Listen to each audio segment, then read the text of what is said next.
This evening, Jews everywhere join together to celebrate a new year, the birthday of the world. For thousands of years, we have declared this a sacred day, with blasts of the shofar, with the sweetness of apples and honey, with the cessation from work. And we have also imagined possible answers to one of life's foundational questions. What are the origins of the universe? Where did all of this come from? And inevitably, we wonder, where does it all lead? One of the answers to this question comes from 16th century Kabbalist Isaac Luria, a mystic who tells the story about the moment that led to the creation of the universe. At the very beginning, there was nothing but God, expansive, chaotic, and powerful. In order to begin the creative process, God had to perform what came to be known as tzimtzum, the spiritual idea of pulling back one's self in order to make space for something else to fill the void. But if we think about the laws of nature, where did God put all of this extra godness in order to make space for the rest of the world? Well, good thing Luria came up with an answer. Luria decided that God placed all that extra bits of God and all that extra holiness into clay vessels. Now you beg the question, where did the clay vessels come if we're still at the beginning? It's not that kind of movie. But anyway, God fills these clay vessels with so much divine power that, as you might imagine, they were not quite fit to the task. And in a moment of profundity, they explode out into the newly created universe, leaving shards of broken vessel all over this newly created canvas. Therefore, human beings were called to a sacred task. It became our job to search for these precious shards of sanctity, putting back together the brokenness required to create our reality. Thus, we were introduced to the idea of tikkun olam, of repairing the world. Luria's concept of tikkun olam struck a chord in the subsequent centuries. After all, if we take the idea that human beings are created b'tselem Elohim, in the divine image, then we ourselves contain sparks of Adonai, leaving us to feel a kind of harmonic resonance when we are called to fix that which is broken.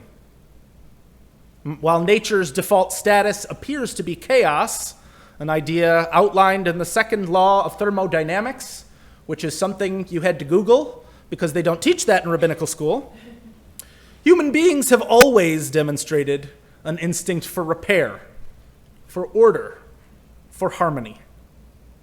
And as our spiritual radar detects the sacred shards that exploded into our world, we are most drawn to the places where other people need our help. As Rabbi Shai Held writes, quoting Yerucham Levovitz, "If a person stands before us, then so too, as it were, does God. To be solicitous of another person's honor is thus, in effect, to be solicitous of God." The same logic applies to the negative behavior. To be less than vigilant with the honor of another person is akin to denigrating the divine Shekhinah itself, the divine presence.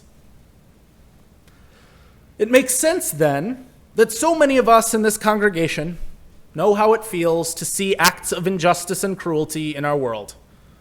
We feel not only wrought up in the suffering of others, but we feel a powerful pull to involve ourselves, to fix, to impose justice. In so many ways, our Jewish tradition has taught us to have an almost allergic reaction when we see other people inflicting pain on one another, especially when human dignity is at stake. At times, this even defies logic. We have seen our congregation spend our own time, money, and energy at our own expense in order to try and make a difference for those we meet and those we might never meet, yet those who deserve our strength and compassion. The willingness to volunteer and to serve is our own form of tzimtzum, our own willingness to put our personal needs aside in favor of ensuring that nobody else endures hardship and strife while we remain comfortable and ignorant. We are, as Leviticus 19 commands us, doing our best to be holy in order to connect more deeply with the holiness of God. It is, of course, worth noting that Tikkun Olam originally focused almost exclusively on spiritual connotations, involving individuals repairing themselves through rigorous moral reflection. But in today's landscape, Tikkun Olam has become the rallying cry for social justice movements throughout the Jewish world. Unfortunately, there are more than enough opportunities to find brokenness in need of repair. Our world today seems overflowing with climate disasters, military conflicts, abuses of power, and human suffering of all kinds. In response, this congregation has done a tremendous job of heeding the call, of rising to the challenges of our time.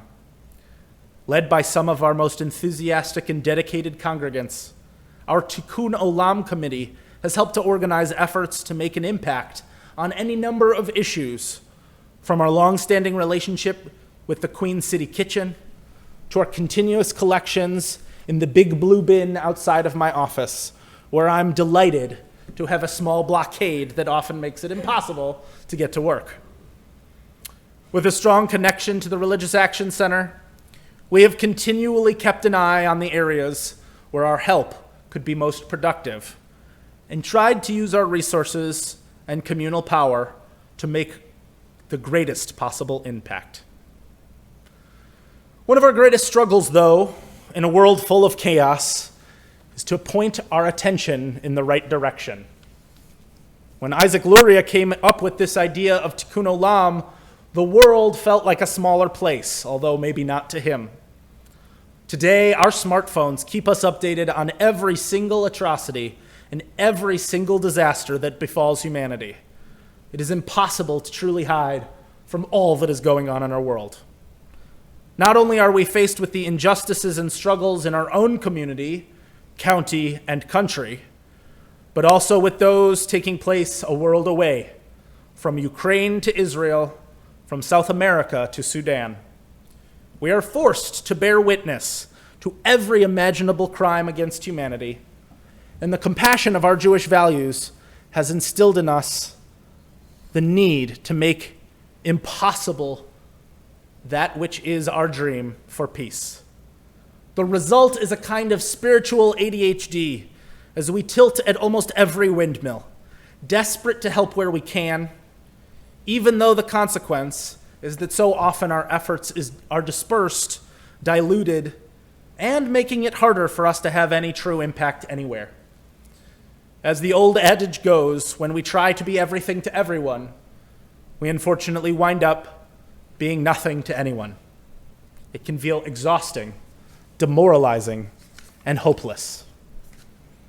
A few years ago, I was standing at the front door, as I so often do, waiting to greet many of you, and I was chatting with the police officer who was standing and taking care of us as they so often do. And he and I were chatting and discussing the fact that at his kids' school, they were doing a collection to send money to Ukraine to help those who had been impacted by the conflict and war. And as we were chatting, the officer mentioned that he was not going to participate.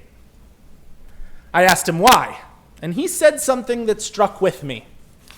He said, "How can I, in good conscience, send my resources halfway around the world when there are starving people on that street corner and I haven't done nearly enough to help?"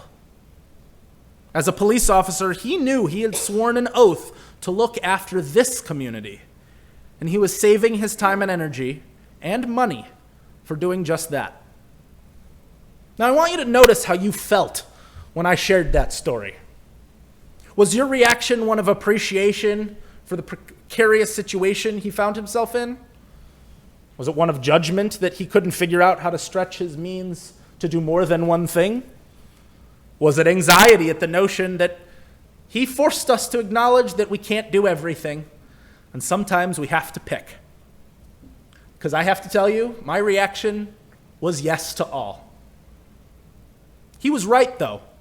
At a certain point, we have to create a thoughtful and intentional strategy around our expression of Tikkun Olam, not letting the issue of any given day hijack the important work we have already committed to do. This is why our Tikkun Olam committee has dedicated this coming year to a relationship with Project Connect, an organization that works to provide food and resources to the population in Cincinnati public schools grappling with homelessness and food scarcity. Engaging our Jewish values that center caring for the disenfranchised and prioritizing education, our community is putting our effort and energy into contributing to the immensely powerful work this organization is doing. This past month, we collected school supplies and backpacks to help set children up for success as they began a new school year, guaranteeing that they have the materials necessary to succeed. We intend to donate holiday gifts and warm clothing during the winter months. We intend to do adult education, family education, and so many more opportunities for learning about what we can do to end homelessness as best as possible. When so many homeless families are forced to sleep in their cars, we plan to work with Project Connect, who has already started the initiative to find safe parking lots with access to bathrooms and food trucks in order to ensure that nobody has to be thrown out of a space simply because they have nowhere else to go. There are an estimated 3,000 children in the CPS system who struggle with homelessness. That is a number we can understand, a group we can do tangible, meaningful work to serve. And so, we are going to bring the full force of this community onto doing what we can to make life just a little easier for these people in our community. This is not to say we are going to ignore every other issue that is important to the world. This Tikkun Olam focus is not meant to take away our humanity or our compassion, very much the opposite. We are going to ensure that we don't allow our service to the world to be dictated by the whims of whatever happens in the news feed. We encourage each and every one of you to continue to bring your passion and enthusiasm to the world, bringing forth the issues that are important to you, the values that you hear resonating in our Jewish values. As a collective, though, we want to find a way to allow our impact to be as great as possible, and to do so in a way that most substantially matches our mandate as Jews. Project Connect allows us not only to contribute in a powerful way to a grave problem that impacts children in our larger city community, but serves as a kind of rallying cry that allows us to teach our children what it means to put our dedication and enthusiasm to good use. Over the course of this year, 5786, we intend to make an impact that is visible, measurable, and consequential in order to do our part to rectify something that is deeply broken in our city. Many of us are familiar with Rabbi Tarfon's most famous quote, "It is not your job to complete the task, nor are you free to desist from it." In this case, it might be helpful to also look at the words that precede that by just a little bit. Rabbi Tarfon says, according to Pirkei Avot, "The day is short, the work is plentiful, and the laborers are sluggish. The reward is great, and the master of the house is insistent." We know that the work of repairing the world is plentiful, and that our time to accomplish it is fleeting. We know what it feels like to struggle, to get up the courage, to fight in the name of justice. But we also know that the reward for our actions is living in a world that feels a little more whole, a world where peace has a chance to shine. And above all, the mandate is clear and insistent. Justice, justice, we shall pursue. We shall do so with vigor, dedication, and the full focus of our attention and energy. May this new year bring with it a renewed commitment to perfecting our world, and may it bring us together in our sacred calling as a Valley Temple member, as a Jew, and as a citizen of the world. Shana Tova.